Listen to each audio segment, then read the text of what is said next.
Muy buenas a todos, bienvenidos a 4 onzas, este es un podcast de artes marciales mixtas, es el programa número 14 de la tercera temporada, yo soy Manuel Gutiérrez, comenzamos.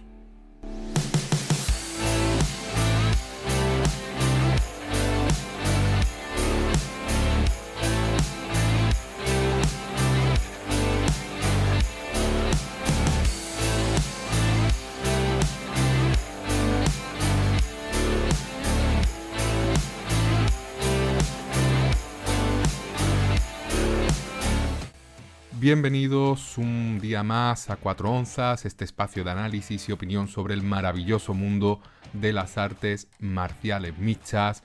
Hoy estamos contentos, hoy estamos de resaca. Alexandre Topuria ganó a Beskat Almahan en su segunda pelea en la UFC. Manu del Valle Mousid hizo lo propio en Cage Warriors, dos actuaciones buenísimas de ambos, alguna que otra sombra también por parte de los españoles que han peleado este fin de semana, como ahora veremos, pero en general pues un fin de semana muy positivo para Alex Topuria, para Manu del Valle Mousid en Cage Warriors, y un programa pues que se viene un poquito más corto de lo habitual, sobre todo teniendo en cuenta que ahora pues hay parón de UFC, no hay previa que realizar, porque ya pues la siguiente previa que haré de cara a un evento de UFC pues será de ese UFC 323 que no se va a dar este fin de semana, este sábado 29 de noviembre, sino que se dará ya en el primer fin de semana de diciembre, que sería el día 6, por lo tanto la previa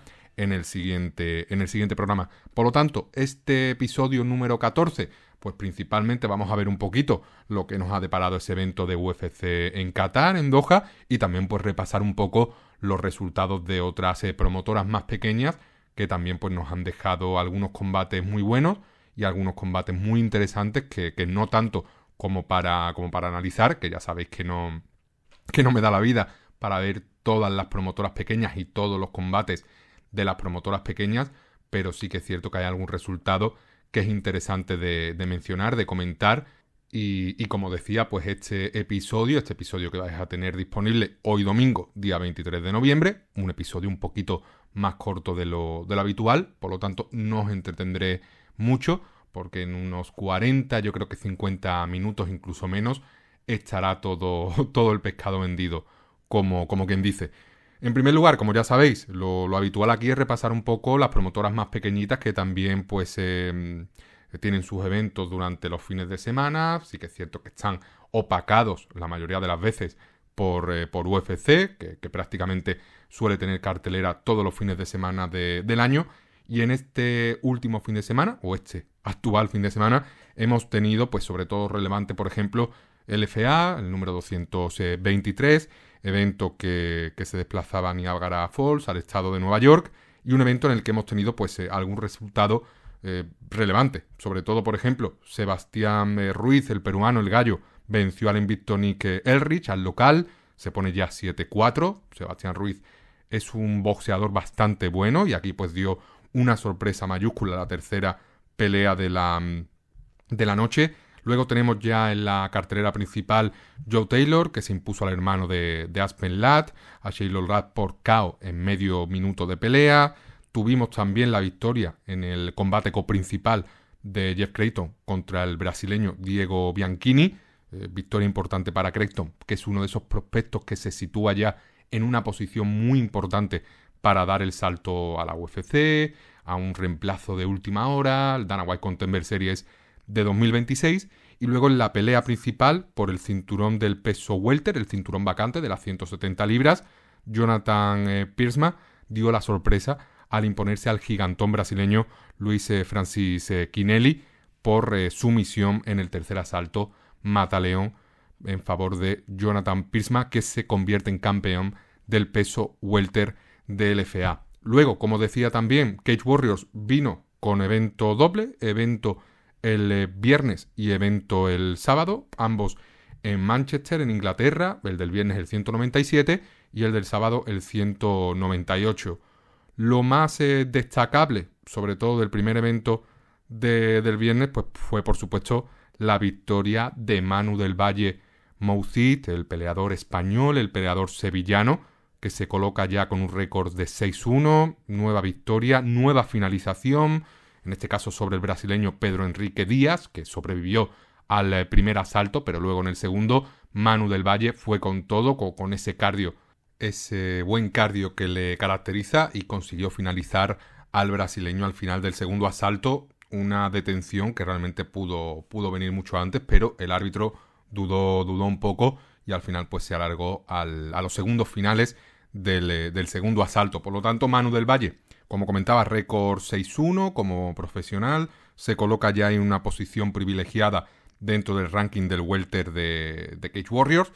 Cinturón que actualmente posee Justin Burlinson, que le arrebató el cinturón a James Sheehan en Cage Warriors 188. Burlinson es un peleador con mucha experiencia en Cage Warriors, es un peleador también joven, de solo 28 años, ha llegado a pasar por el Contender Series, aunque cayó contra Johan Lainez por KO, pero es un peleador que se ha enfrentado a rivales de muy buen nivel, Rhys McKee, Daniel Skibinsky, el propio Lainez, también Theodore Berggren o el propio James Sheehan, el campeón anterior. Por lo tanto, pues es un peleador muy complicado este Justin Burlinson, pero Manu del Valle perfectamente podría competir con él, aunque sería la pelea más dura que tendría el sevillano en su carrera. Aún así, todos pendientes, por supuesto, de Manu del Valle, que al no haber sufrido prácticamente daño alguno en este combate, pues muy probablemente tengamos noticias nuevas sobre su siguiente rival muy, muy pronto. Y como decía ya, está, si no ya para pelear contra Justin Burlinson, para enfrentarse a un rival más, ganarle, y ahí sí que sí, pues enfocar la pelea por el campeonato. Más cositas de este evento, del 197 de Cage Warriors. En la pelea principal tuvimos victoria de Aiden Lee, dando la sorpresa contra Damon Wilson, que venía de pelear en el Contender Series de este mismo año. Luego tuvimos también la victoria de Giacomo Michelis contra Michel Dubois o Michael Dubois en la pelea coprincipal. El francés Nel Ariano, que se impuso al finlandés Riku Urholin. Giuseppe Mastrogiacomo venció a Elton Armindo, que es un peleador portugués que ya decía en el episodio 13, muy bueno, muy completo, y aquí perdió por decisión unánime. Sorpresa muy importante, mayúscula en mi opinión. Y luego pues en las preliminares, sobre todo, a destacar pues esa victoria de Manu del Valle en la última pelea preliminar de este Cage Warriors 197. Y en el episodio 198, o en la cartelera número 198 de Cage Warriors, que fue el evento que se realizó ayer sábado también en Manchester, lo más destacado, por supuesto, la victoria de Omiel Brown en la pelea principal, arrebatando el cinturón del peso ligero a Omar Tuarev, también una sorpresa importante. Tuvimos alguna decisión polémica, como por ejemplo la victoria de Chris Vanguard contra Simone Patrizi. Para mí ganó Simone Patrizi de forma clara. Luego tuvimos también otra polémica victoria, que es la de Tim Wilde contra Oscar Onsworth. Para mí ganó Onsworth, pero los jueces le dieron victoria por decisión unánime a Tim Wilde. Luego Jack Humphries se pone ya 5-0, un peleador muy prometedor. Tuvimos victoria de Shea Ingram, que también es una promesa de las artes marciales mixtas inglesas.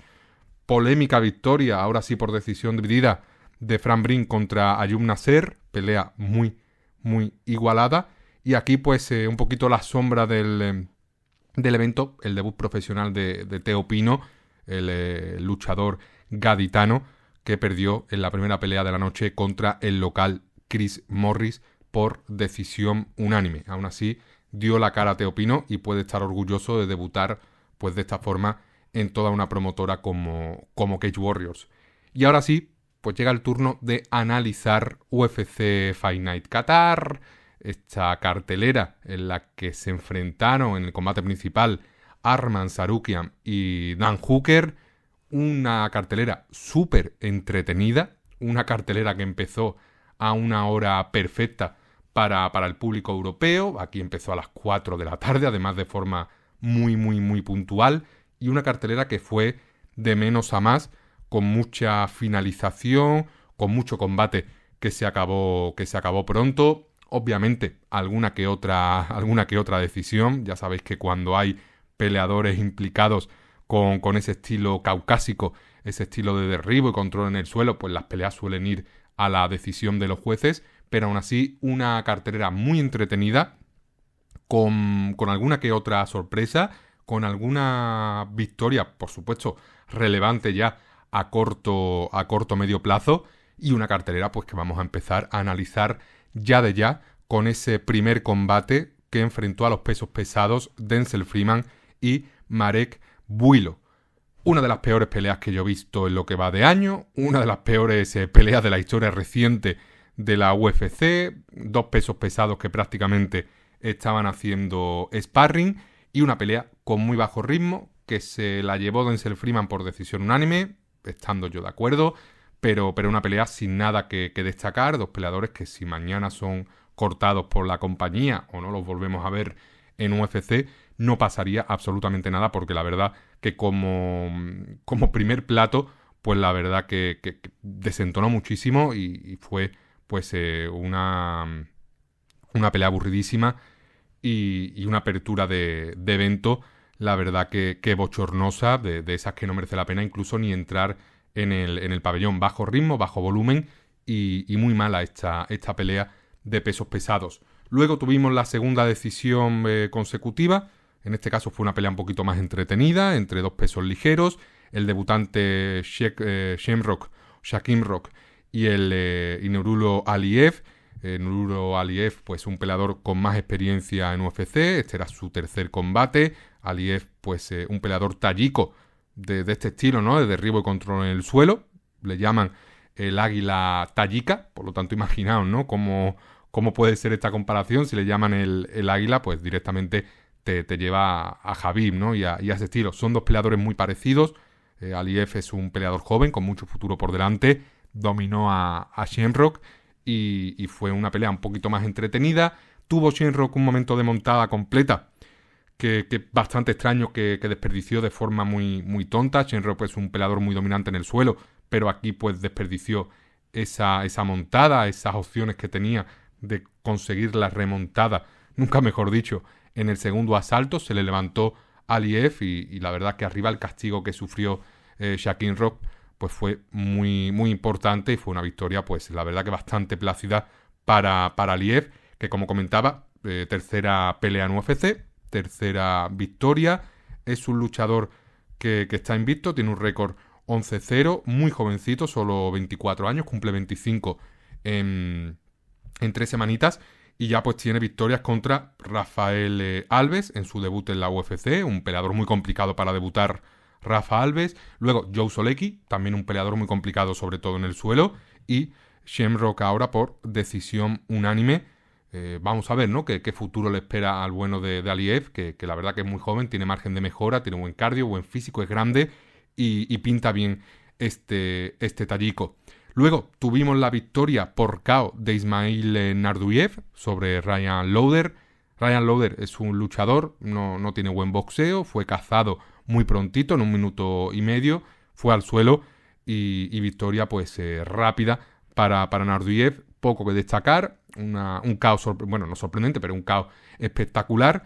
Y Narduyev tiene eso, sobre todo, poder de KO, es potente arriba, y Ryan Lauder sobre todo te puede incomodar si te consigue derribar, si la pelea se alarga, porque es muy buen wrestler, te sabe desgastar en el suelo, pero la verdad que el boxeo no es su fuerte, y aquí pues en cuanto le conectaron, pues fue noqueado y derrota dolorosa para un peleador ya veterano como es Lauder. Vamos a ver cuánto tiempo de recuperación tiene el norteamericano. Yo creo que mínimo hasta verano del año que viene no lo volvemos a ver peleando en la UFC.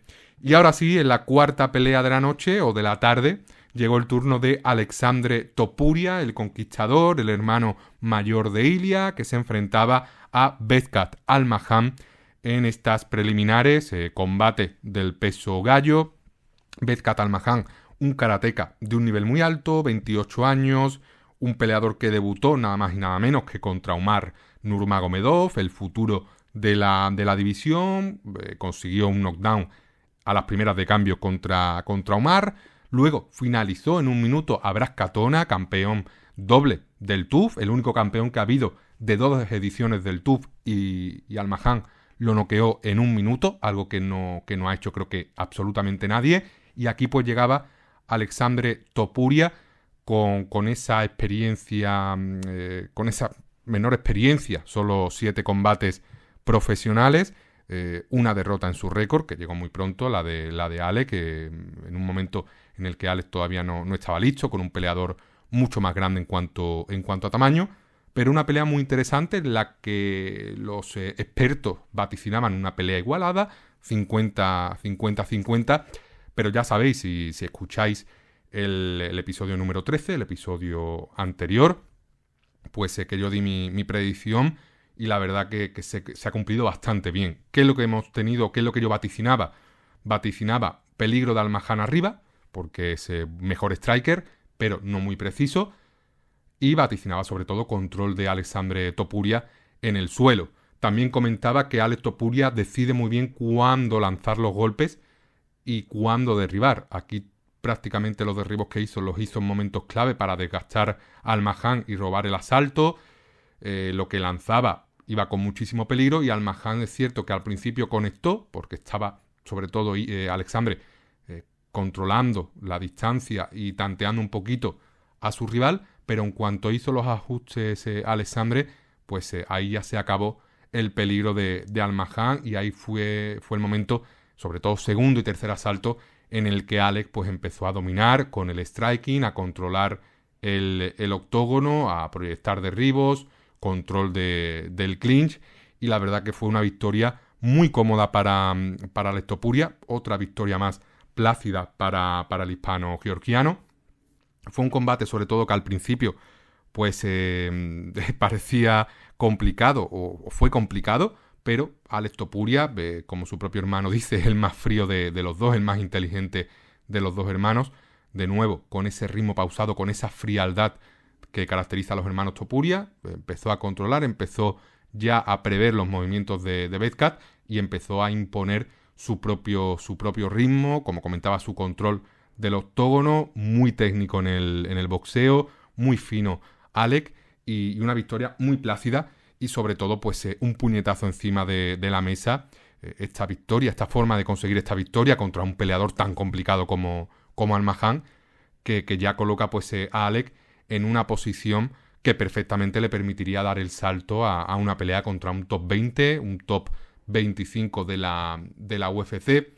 Es cierto que sobre todo cuando pasas de la barrera del número 15, ¿no? que es donde está el ranking oficial, es difícil saber exactamente dónde está cada peleador, porque lo que hay son rankings oficiosos como el que podemos encontrar en Tapology, como el que podemos encontrar en rankingmma.com, que son rankings que se elaboran un poquito pues siguiendo, haciendo estimaciones de peleas ganadas, de rachas y demás, pero realmente lo único que se conoce oficialmente son las 15 primeras posiciones. Que Alex podría pelear con cualquiera del top 15, por supuesto que podría hacerlo. En el top 15 pues tenemos a David Martínez, tenemos por ejemplo también a Vinicius Oliveira, Kyler Phillips, Marcus Magui, Rob Font, Marlon Vera, son peleadores a los que perfectamente Alex podría vencer. Luego, fuera del ranking, pues tendremos por ahí Apache Mix, Montel Jackson, que viene de perder contra Figueiredo, Raoni Barcelos, Danielson Cora Marcos, Felipe Lima, Jan Matsumoto. Es decir, hay peleadores muy buenos fuera del ranking que serían peleas muy complicadas para Alex, pero hay peleadores muy ganables, tanto dentro del ranking o top 15 como entre el puesto 15 y el puesto 25. Por supuesto que esta división del peso gallo es una división muy complicada donde hay muchísimo talento, como en la mayoría de las divisiones pequeñas, el Mosca, el Pluma, y sobre todo pues hay que tener en cuenta que a medida que vaya ganando Alex, las peleas, por ley natural, se le van a ir complicando porque se va a ir enfrentando a peleadores cada vez mejores. ¿Dónde está el techo de Alex? Pues es difícil decirlo. Yo creo que tiene talento y tiene nivel y tiene inteligencia y técnica para perfectamente estar en el top 10 y ganar a luchadores ya del top 10 como he comentado antes. Obviamente, ahora mismo el campeón es Merab, un Merab que llegó a reconocer que los hermanos Topuria estaban por encima de él en cuanto a nivel. Tenemos por ahí también a Omar, tenemos por ahí también a Peter Yan, que son auténticos peleadorazos, pero sí que es cierto que Alec ha demostrado, pues con esta victoria ante un rival que le dio bastante guerra a Umar, que tiene un nivel muy alto, que podría ser ya un rankeado y que es un peleador también distinto a Ilia. Las comparaciones, como siempre, son odiosas, son dos peleadores muy distintos, a pesar de que se les vea parecido, tanto físico como estético, tienen una guardia de boxeo muy parecida, son dos peleadores muy distintos, sobre todo en cuanto a mentalidad. Los dos tienen la mentalidad ganadora, porque es algo que llevan mando desde pequeño y compartiendo muchísimo tiempo ambos, pero escuchando entrevistas te das cuenta de las diferencias que hay entre cada uno. Alex es mucho más serio, es mucho más frío, a la hora de pelear es más conservador, es menos agresivo, suele proyectar más derribos que su hermano, lanza menos patadas. Por lo tanto, son dos peleadores muy parecidos, son dos peleadores que sobre todo coinciden en que tienen ambos un nivel altísimo técnico y mental, y son dos peleadores que realmente, pues uno es campeón y otro perfectamente podría estar disputando a Merab el campeonato en un año o en 2 años, y si le pusiera una pelea a Alex contra Merab para dentro de 3 meses con un campamento completo, seguro que Alex le da bastante pelea a Merab e incluso, ¿por qué no?, pues podría dar la sorpresa. Es verdad que ahora hablar de pelea contra Merab, de pelea contra Umar, contra Peter Yan, puede sonar a palabras mayores, pero ocurrió lo mismo con Ilia. Cuando Ilia destrozaba a Ryan Hall, destrozaba... Bueno, Youssef Zalal no fue un destrozo porque venía Ilia en corto aviso y con problemas de COVID, pero ganaba a Jai Herbert de la forma en la que ganó a Herbert, Damon Jackson. Bueno, pues la gente se reía, ¿no? Ilia, sí, el mejor. Bueno, pues sí, es el mejor, y ya no solo es el mejor, o fue el mejor del peso pluma, sino que para mí es el mejor peleador del mundo de artes marciales mixtas en estos momentos, aunque creo que oficialmente Islam Makhachev, tras la victoria contra Jazz de la Madalena, ha ocupado el puesto número 1 pound for pound, libra por libra, pero para mí Ilia Topuria técnicamente es el mejor peleador que hay de artes marciales mixtas en todo el mundo. Y Alec, pues tiene todavía mucho camino por delante. Él ha ocupado gran parte de su carrera en apoyar y ayudar a su hermano, y ahora que su hermano es campeón, pues le toca un poco a él. Por lo tanto, el techo no lo sabemos. Yo tampoco sé aventurar dónde puede estar el techo de Alec. Esto además son artes marciales mixtas, y una lesión o un puñetazo que te entre limpio puede cambiarte la carrera por completo. Por lo tanto, no quiero tampoco arriesgarme mucho, pero lo que sí puedo decir es que este chico, Alex Topuria, el conquistador, tiene nivel para pelear en el top 15 del peso gallo y ganar a muchos top 10. Y como decía, con un campamento completo es incluso capaz de dar pelea al actual campeón Merab Dvalishvili. Y dejando ya a un lado este análisis de esta victoria que tanta alegría nos ha generado, otra victoria española, pues toca seguir, ¿no?, avanzando con el resto de peleas de este Fight Night de Qatar. Un Fight Night de Qatar que proseguía con un enfrentamiento entre Abdulrahman Yayaev, el turco, y el brasileño Rafael Cerqueira. Pelea que se acabó en 30 segundos. Mataleón en favor del otomano, que partía como claro favorito. Se confirma que Rafa Cerqueira es un fraude. 4 derrotas en UFC. Llegó invicto, llegó saltándose el Dana White Contender Series, y a partir de ahí pues 4 derrotas, creo que las 4 derrotas por finalización. Fraude absoluto este Cerqueira, del que yo hablé bastante bien, porque en el circuito regional en Brasil lo hacía muy bien, finalizaba todos sus combates en el primer asalto, y aquí pues en UFC ha sido barrido por todos sus rivales, desde Ivo Aslam hasta Yayaev o Julius Walker, que fue el único, ¿no?, al que consiguió llevar a la decisión. Aquí Cerqueira venía a hacer un campamento completo con Jailton Almeida, por lo tanto se presuponía que iba a ser peligroso en el suelo. Fue derribado y ahí pues Yayaev le tomó la espalda y consiguió el mataleón. Debut muy bueno de Yayaev o Yakiaev, y Cerqueira pues de nuevo decepcionando, aunque aquí no tenía muchas posibilidades de perder, pero perdió de la peor forma posible. Y no lo vamos a volver a ver, o no deberíamos volver a ver a Rafael Cerqueira en la UFC. Y luego pues tuvimos el enfrentamiento entre Asu Almabayev frente a Alex Pérez. pelea en la que se estaba viendo bastante bien a Alex Pérez, sobre todo un buen primer asalto, un buen segundo asalto, pero guillotina de Almabayev en el tercer asalto, guillotina que encajó perfectamente el bueno de Almabayev y obligó a tapear a Alex Pérez. Victoria por finalización para Almabayev, que se pone ya 23-3, muy buen récord, peleador también con mucho futuro por delante, y Alex Pérez, pues entre lesiones, entre peleas canceladas y demás, no consigue establecerse y realmente pues parece que su retirada está más cerca que nunca, porque pelea muy poco y lo poco que pelea lo pierde. Su última victoria contra Mateus Nicolau en abril de 2024, veremos a ver cuándo vuelve a pelear, perfectamente podría ser 2027, y a ver si las lesiones le respetan un poco, porque es un peleador, Alex Pérez, con bastante talento, con bastante bueno, que puede dar guerra a muchísimos del top, y aquí pues perdió de forma tonta, por así decirlo, pero es que es un peleador que no tiene regularidad ninguna. Victoria importante de Almabayev, que solventó la papeleta de buena forma, y una finalización también muy bonita por guillotina.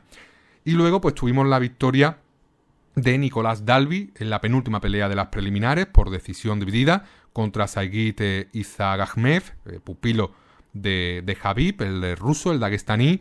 Pelea muy igualada, pelea en la que vimos de nuevo lo que caracteriza a Dalby: lucha, corazón, una forma de respirar muy extraña, pero muy buen cardio, apretando en todo momento, rompiendo a Izagagmev, que realmente no se recuperaba ni en los descansos, a pesar de los ánimos del bueno de Islam Makhachev, que estaba en su esquina, y un Izagagmev derrotado prácticamente desde el primer cambio de asalto.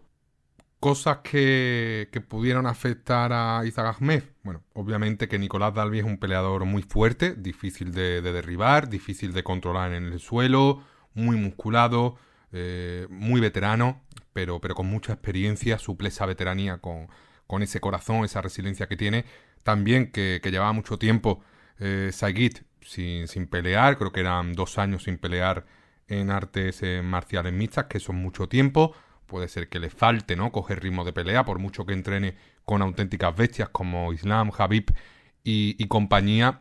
Pelear en un octógono es muy distinto, ¿no?, hacerlo en un sparring, y sobre todo pelear contra un Nicolás Dalby después de 2 años de sequía es muy complicado. Luego, el no poder encontrar la finalización, no poder imponer tu ritmo, derribar, mantener en el suelo, la pelea alargándose, le vino todo en contra. Ahí empezaron ya a aparecer los fantasmas, y prácticamente cada descanso se le veía más derrotado a Saigit. En el primer asalto, o en el cambio entre primer asalto y segundo, ya se le veía muy mal mentalmente, Islam dándole ánimos. Entre el segundo y el tercero no podían prácticamente levantarle las manos, muy cansado, y ya pues al final del combate, derrotados a Saigit, que sabía que había perdido, y es una derrota dolorosa para un peleador que tenía un récord 22-2, buenísimo, y aquí pues pierde en Qatar, en Doha, en un sitio privilegiado para él, contra un peleador de 41 años. Muy dolorosa esta derrota de Saigit.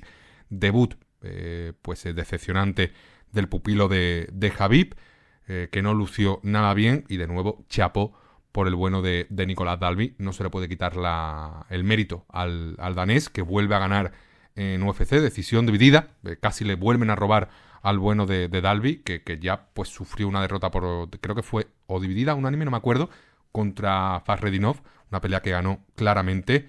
Y Dalby, pues un peleador que, si en lugar de 41 años tiene 31, pues las cosas serían muy distintas. Es un luchador que sí que es cierto que hace 9, 10 años pues pasó por la UFC, fue cortado, volvió o firmó por Cage Warriors, o volvió a Cage Warriors, luego firmó otra vez por la UFC. Ahora parece que es el mejor momento de su carrera, pero bueno, más allá de esas 2 derrotas que tiene contra Fakhretdinov, decisión dividida, pelea que él ganó, y Randy Brown, que fue por KO, es que tiene victorias contra Gabriel Bonfim, que viene de ganar en la cartelera principal de un Fight Night al propio Randy Brown. Tiene otra victoria contra Muslim Salikov, tiene victoria contra Claudio Silva, que es un peleador complicado. Daniel Rodríguez, Es un luchador, pues este Dalby, que es un auténtico terremoto, porque aguanta lo que le tires, tiene muchísimo corazón y es muy complicado, sobre todo si las peleas se alargan, mantener el ritmo de Dalby, que parece agotado, exhausto desde el segundo 2, que es cuando empieza a realizar esas respiraciones tan extrañas, pero nada más lejos de lo habitual. Es un peleador que tiene muchísimo corazón, que puede mantener su ritmo durante 3 asaltos perfectamente y eso acaba agotándote. Y otro que viene fuerte, que debuta fuerte, que llega a la UFC de la mejor forma posible, es Luke Riley, que también viene de Cage Warriors, viene a UFC como campeón de Cage Warriors y aquí pues tuvo un debut glorioso contra Bogdan Grad, el austriaco, a quien noqueó, a quien finalizó en el segundo asalto por KO. KO espectacular de Luke Riley. Un Luke Riley que sufrió bastante en el primer asalto con los derribos de Bogdan Grad, pero se repuso tras ese descanso, un descanso que a diferencia de Isaac Akhmev le vino bastante bien. Una pelea que se le estaba complicando muchísimo y que finalizó de la mejor forma posible.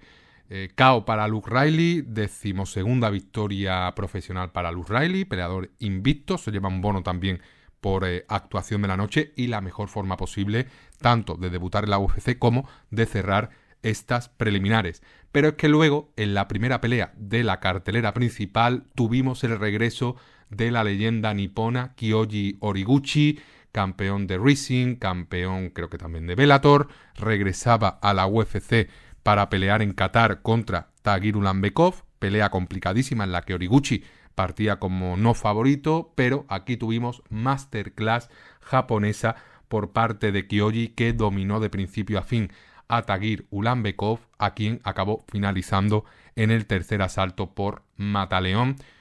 Masterclass absoluta de Horiguchi, que se lleva un bono también por actuación de la noche, vuelve de la mejor forma posible a la UFC, se enfrentó a un peleador enorme como es Ulanbekov, muy largo, con mucha experiencia también del gimnasio de Khabib, y fue una auténtica lección magistral la que nos regaló el bueno de Kyoji, que realmente no sorprendió, porque yo ya lo comenté en el último programa, es un peleador técnicamente buenísimo, completo, bueno en el striking, bueno en el grappling, bueno en el wrestling. Quizás pues tiene ese hándicap del tamaño, que realmente es un peleador que debería competir en 115 libras si las hubiera, pero como no lo hay, eso al menos en UFC, pues le toca competir en esta división, partir con desventaja prácticamente siempre en la mayoría de sus peleas, pero lo suple con muy buena técnica, con muy buen corazón y con un nivel de artes marciales mixtas que tiene altísimo, y me alegro muchísimo por el bueno de Kyoji. Y otro peleador por el que también me alegro muchísimo de que le estén yendo las cosas bien, o le estén yendo de forma sobresaliente, es Waldo Cortés Acosta, el peleador dominicano, el peso pesado, que cogió un combate aquí complicado en cortísimo aviso, teniendo que cruzar prácticamente medio mundo, supliendo en última hora a Sergey Spivak y enfrentándose a Shamil Gassiev, un peso pesado enorme. Waldo dijo que sí, tiró para adelante y aquí nos regaló otro KO en el primer asalto, un KO espectacular, una victoria más por finalización para Waldo, que se ha convertido en un peleador muy a tener en cuenta en el peso pesado, un peleador agresivo, un peleador que sabe aprovechar sus virtudes. Aquí finalizó a Gassiev en una pelea que prácticamente no preparó nada, se lleva bono de la noche. Era una pelea en la que tenía mucho que perder Waldo. De caer aquí se hubiera complicado mucho porque habría perdido unas posiciones muy ventajosas en el ranking sin prácticamente necesidad, pero esa confianza, ese momento de forma, pues se supo aprovecharlo y tras vencer, que hay que recordar que Waldo Cortés Acosta viene de finalizar a Ante Delija hace 20 días prácticamente, 3 semanas, toma este combate en corto aviso, finaliza a Gassiev y pues se lleva un bono. Además que se va a sumar a una importante prima que se habrá llevado por haber cogido este combate y haber salvado esta pelea. También Gassiev, pues recordar que él tiene pasaporte de Bahrein, por lo tanto prácticamente estaba peleando frente a su público, tenía todas las de ganar en el caso de ir a una decisión, pero Waldo Cortés Acosta dijo sí al combate, no a la decisión, y pues se finalizó Agasiev con un KO increíble, llevándose además de todo el dinero que se habrá llevado de forma merecidísima por coger el combate en corto aviso, un bono por actuación de la noche. Waldo Cortés Acosta se puede decir que es uno de los nombres llamados a protagonizar el futuro del peso pesado de la UFC. Por cierto, Waldo Cortés Acosta mencionó a Tomás Pinal en la pelea, en la entrevista post pelea con Michael Bisping. Es una opción que está ahí, por supuesto. Vamos a ver qué ocurre con ese Aspinall Gané que está en stand-by, si lo reprograman.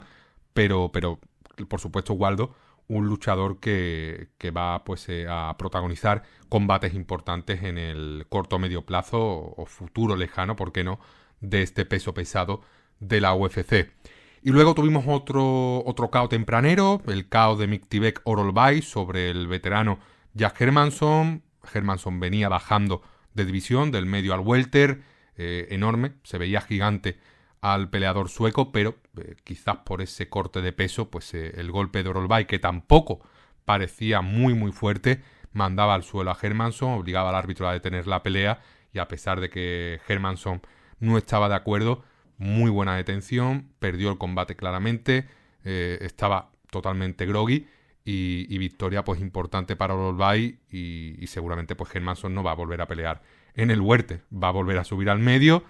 Y vamos a ver, ¿no?, qué versión vemos de Hermansson. Esperaba aquí mucho más del nórdico, esperaba más de Ribos, no entiendo por qué quiso intercambiar con Orolbay, que al fin y al cabo es un peleador muy fuerte, a pesar de ser más pequeño, pero al fin y al cabo cuando intercambias con un peleador joven, un peleador explosivo como ese Mikhtibek, pues tienes el riesgo de ser noqueado, de que te conecten y irte al suelo. Por lo tanto, mucho mérito la victoria de Orolbay, vencer así a un veterano de la UFC, y Hermansson pues preocupante KO. Veremos a ver cómo se recupera el sueco de esta derrota.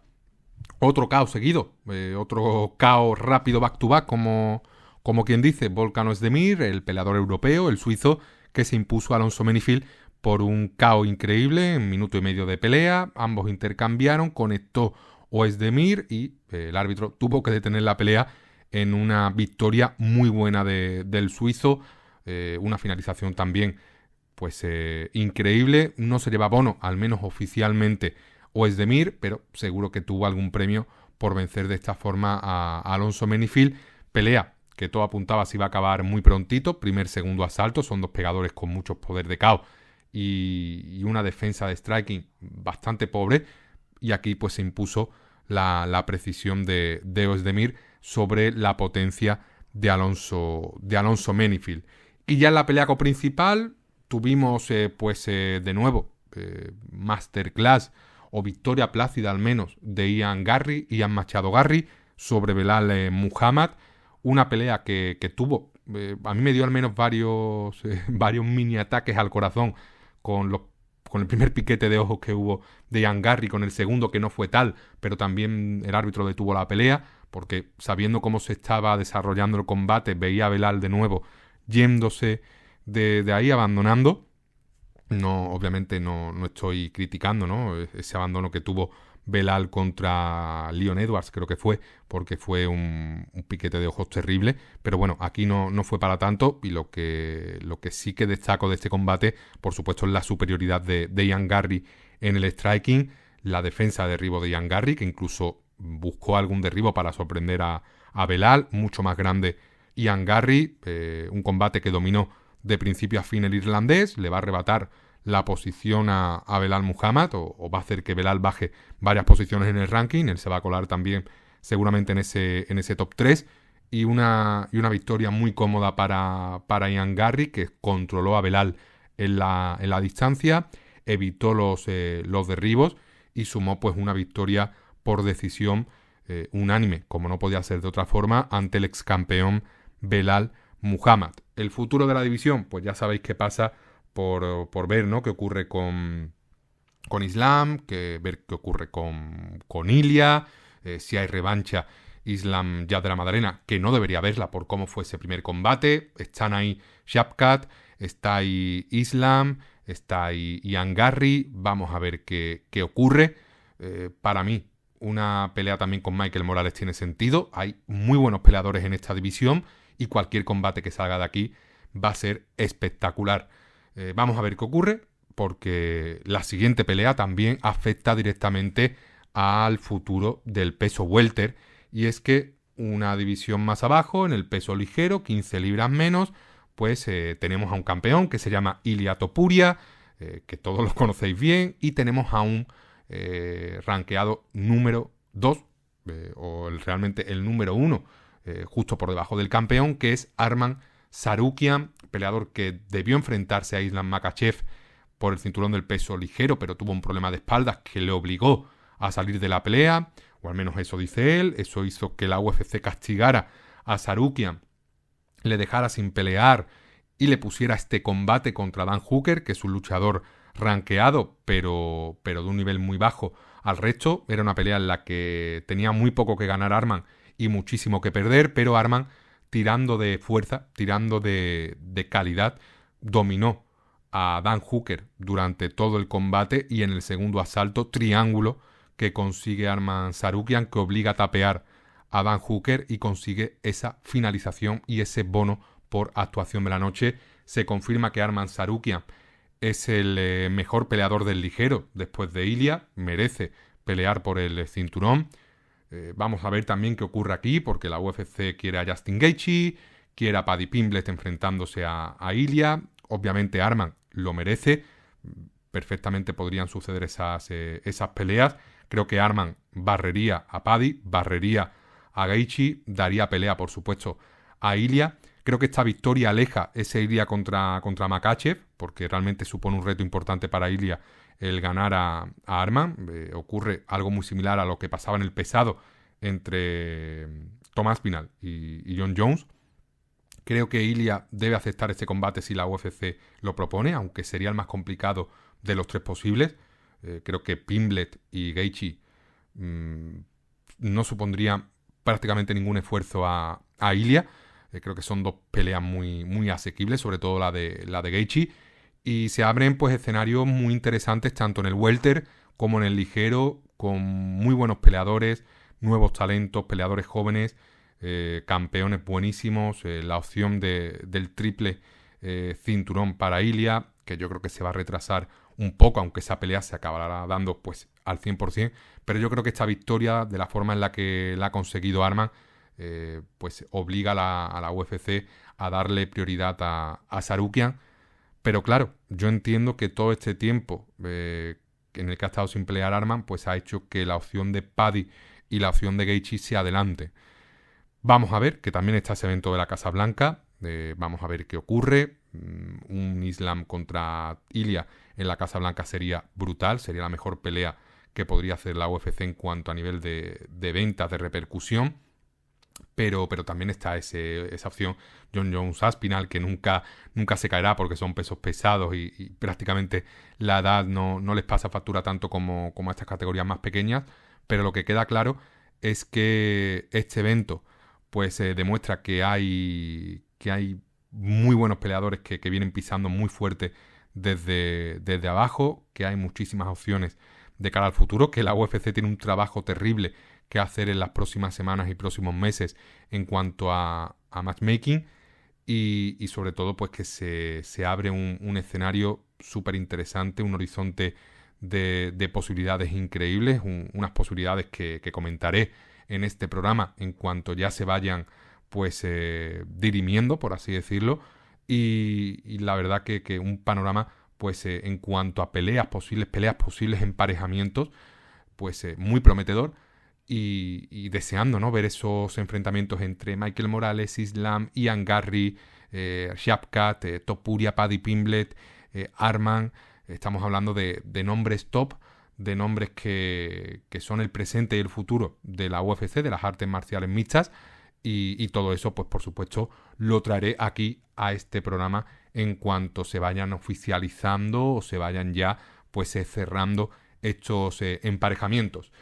Analizados ya los últimos eventos de esta semana, pues como no hay cartelera de UFC en el último fin de semana de noviembre, pues voy a hacer un pequeño repasito rápido de una promotora que vuelve, una promotora que está liderando el mercado español, que se desplaza a Euskadi, al País Vasco, concretamente a Vitoria-Gasteiz, que es WOW, la promotora de Ilia Topuria, y un evento, este WOW número 24 en Vitoria, muy interesante, con muy buenas peleas, la verdad.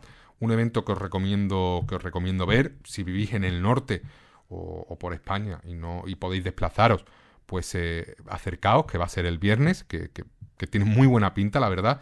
Y sobre todo, pues lo más destacado, más allá de las peleas preliminares, que como son combates amateur, pues no conozco a la mayoría, pero luego, pues por ejemplo, en la cartelera principal vamos a tener a Nico Medina, el grappler, debutando profesionalmente contra el marroquí Rashid Arshawi. Nico Medina, mejor grappler que ha habido en España, mejor jiu-jitero que ha habido en España, campeón internacional, solo una pelea como amateur en artes marciales mixtas, dio el salto, bueno, debutó como amateur en WOW, ahora da el salto como profesional también en WOW, se enfrenta a este Rashid Arshawi que tiene un récord 1-0, y Nico Medina, pues sobre todo un peleador que ha demostrado que puede competir en peleas largas, un peleador en el suelo súper dominante, con un boxeo que cada vez es mejor y con unas posibilidades pues a nivel de grappling, a nivel de sumisiones increíble, y una pelea pues por supuesto que intentaré ver en directo de WOW en esta cartelera principal. Luego también tendremos pues a Destiny Osarum Wense, que es un luchador al que pude ver en su última victoria, que fue en WOW 20, la noche de los campeones, en verano. Se impuso a Jorge Simoes en una pelea bastante entretenida. Tiene un récord 4-0 Destiny. También tendremos el combate entre Francis Silumsadisa y Kevin Perdomo, dos peleadores españoles pesos pluma en la cartelera principal, combate profesional. Luego tendremos el debut de Yaman Mujahid en el peso mosca, ha bajado de división Yaman, ya sabéis que su último combate fue contra Cher Sosa en peso gallo, y ahora baja al peso mosca para enfrentarse a Delphi Hammer, peleador también dominicano, como el bueno de Waldo Cortés Acosta, récord 1-0 Delphi Hammer, muchas peleas como amateur, viene de ganar por Mataleón a Jefferson Cobo en WOW 19, que fue un evento que hizo WOW en Alicante el año pasado, y pelea interesante por ver sobre todo qué estado vemos de forma de Yaman Mujahid en este peso mosca, peleador grandísimo, peleador fuerte, y una pelea pues muy, muy interesante. Luego tendremos también combate entre Jonathan García y el brasileño Bernardo Dos Passos. Creo que el brasileño entrena en el gimnasio de César Alonso en Madrid. César Alonso es Generación MMA, comentarista de UFC en español en Eurosport, y Jonathan García, pues un luchador español, luchador que ha entrenado o entrena, creo, incluso con Benoit Saint-Denis, buen wrestler, buen grappler, viene de perder en Ares, en la promotora francesa, la mejor promotora que tiene Francia. Y Bernardo Dos Passos es también un grappler, realmente es un peleador con un boxeo muy básico, es un peleador que tiende a llevar el combate al suelo, sufre mucho arriba, pero en el suelo es peligroso. Lo que pasa es que yo creo que Jonathan García tiene esa fuerza y tiene ese nivel de grappling que yo creo que puede neutralizar a Bernardo Dos Passos, pero aún así pues va a ser una pelea muy interesante que seguramente se desarrolle en el suelo, o quizás si se neutralizan ambos, pues veamos una pelea de striking, que sería sorprendente, pero nunca se puede descartar. Luego tendremos pelea del peso medio entre Arcaiz Ramos, el local, y Cristian Valencia, combate interesante, pero la mejor pelea de la noche, o la pelea más destacada de la noche, la pelea principal, que va a poner en juego el cinturón del peso mosca, que posee actualmente Fabia Sintes, y el retador va a ser Amir Malekpur, el sueco. Fabia Sintes se hizo con el cinturón después de ganar a David Santos en WOW 20, la noche de los campeones. Para mí fue una pelea que perdió Fabia Sintes. A pesar de ello, los tres jueces se la dieron al español. Y ahora Amir Malekpur, el retador, peleador sueco, veterano, 36 años, récord 7-2. Un peleador que, a pesar de su veteranía, los últimos combates en Cage Warriors, que son combates del año pasado, pues son victorias ante rivales importantes en Cage Warriors.